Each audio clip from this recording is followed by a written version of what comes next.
Linden Place, keeping history alive. Today we're going to talk about the remarkable staircase at Linden Place. First, a little background. In 1810, George DeWolf commissioned 27-year-old Rhode Island-born architect Russell Warren to design his new home, Linden Place. Warren and his brothers were well-established house carpenters in Bristol. Russell Warren had already designed two significant houses for the DeWolf family, James DeWolf's The Mount and Henry DeWolf's Haybonny Hall. The slave trade brought great wealth to Bristol, and investing in grand homes was one way for people to establish themselves as an elite class of merchants. Linden Place's most notable feature is the curved staircase. It soars 4 floors to an impressive height of 30 feet 8 1/2 inches. The impressive central hall of the house runs from front to back. Fanlit windows, a columned groin vault, and the staircase make for a grand entry sequence. The top of the stairwell is capped with a circular skylight. Warren would employ this detail in many of his house designs. These images show the remarkable flight of circular stairs. In Russell Warren's own house on State Street, he incorporated a curved staircase topped by a small skylight. High style could be copied on a smaller domestic scale. Russell Warren also employed a curved staircase in the 1811 DeVol House on High Street in Bristol. Builders in the early 19th century were very familiar with architectural pattern books. Authors such as William Payne, Asher Benjamin, and Batty Langley were widely published and known to builders and intellectuals of the time. Designs based on classical Greek and Roman models were incorporated into American domestic architecture. Using culture was a way to establish legitimacy. These pattern books gave very detailed instructions in geometry, the classic orders of architecture, architectural ornament, and details of building construction. These publications have very detailed instructions on the construction and design of staircases, details for railings, the geometry of the staircase, and various configurations of stairs were discussed. In his 1769 publication, The Builder's Companion and Workman's General Assistant, William Payne illustrates several types of stairs.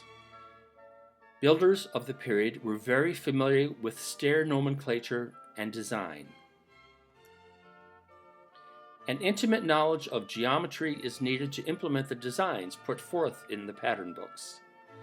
Pattern books proved to be immensely popular, as examples of stair types described in the books are found in many homes of the period. The main staircase at Linden Place is best described as curved or circular.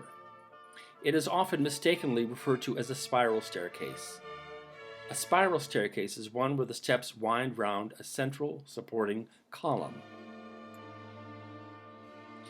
A staircase contemporary to the one at Linden Place is found in the 1805 Governor Christopher Gore Mansion in Waltham, Massachusetts. It is nearly identical to the circular staircase at Linden Place. This design is attributed to French architect Jacques-Guillaume Legrand. Another contemporary example to Linden Place is the dome-topped staircase in architect Alexander Paris's twin townhouses at 39 through 40 Beacon Street in Boston. Upon entering the foyer, one is struck by the staircase, which rises 4 stories. As at Linden Place, we find a glass dome providing light to the stair hall. The sweeping stairs make a dramatic statement.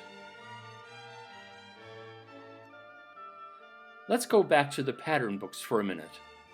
This illustration from William Payne's The Practical House Carpenter shows a curved staircase topped by a transparent glass dome. This arrangement allowed for light to enter the stairwell and the central part of the house of what otherwise would have been dark.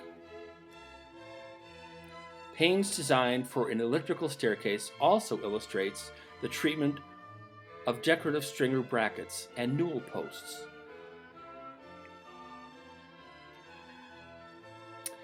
The 1808 Nathaniel Russell House in Charleston has been attributed to Russell Warren by some scholars. Warren is known to have worked for Rhode Island-born Nathaniel Russell in Charleston. Warren routinely brought crews of workmen from Rhode Island to Charleston during the winter months. The freestanding elliptical staircase is one of the most delightful features of the house. It is a craftsman's tour de force, to say the least. Let's go back to Bristol. I would like to introduce you to one of Russell Warren's other DeWolf mansions, the Mount, home of notorious slave trader Senator James DeWolf. The building was located in Bristol and burned to the ground in the early 20th century. We are fortunate to have photographs of the building. Here is the freestanding curved staircase at the Mount. An elaborate staircase such as this gave homeowners a chance to display their wealth and sophistication. It was a craftsman's masterpiece and displayed the architect's talent, sophistication, and knowledge. A similar staircase from the same period can be seen in the 1815 Francis Benjamin Johnson House in Natchez, Mississippi. I show this to illustrate the form of the curved freestanding staircase in a better photograph. But let's get back to Linden Place. There are many types of staircases there. The back stairs used by the servants is one with 2 quarter winders. Another staircase is a boxed stair with enclosed stringers. This one is found in one of the service areas of the house. The steep steps of this straight staircase have well-worn treads. So back to our magnificent curved staircase. I hope I've given you a greater appreciation of this remarkable detail of federal architecture. Here are a few resources for further study.